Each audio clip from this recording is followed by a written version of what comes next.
Hello guys, happy ছট পুজো সবাইকে।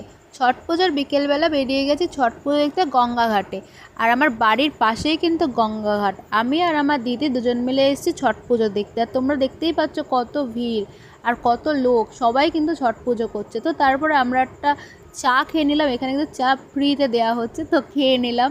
তারপরে ওখান থেকে আবার আমরা হাঁটতে হাঁটতে বাকি জায়গাগুলো দেখছি। এখানে পুরো গঙ্গাঘাট, আমার বাড়ির পাশে পুরো সারি সারি গঙ্গাঘাট, যার জন্য এখানে পুরো ঘাট জড়িয়ে পুজো হয়। তো গাইস তোমরা দেখতেই পাচ্ছ এই পুজো কিন্তু অনেক নিয়ম। এইটা আমার দিদি গাইস, আমার দিদিও কিন্তু আমার সাথে বেরিয়েছে আজকে ছট পুজো দেখতে। তো তোমরা দেখতেই পাচ্ছ ছট পুজোর এখানে কত লোক, সবাই কিন্তু অনেক নিয়ম মেনে কিন্তু পুজোটা করতে হয়, অনেক নিয়ম এই পুজোর। তো গাইস তোমরা দেখতেই পাচ্ছ অনেক ভিড়, পুজো এখনও হচ্ছে।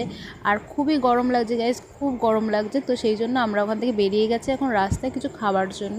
তো আমরা এখান থেকে ফুচকা আর ঝালমুড়ি খেয়েছি। তো বা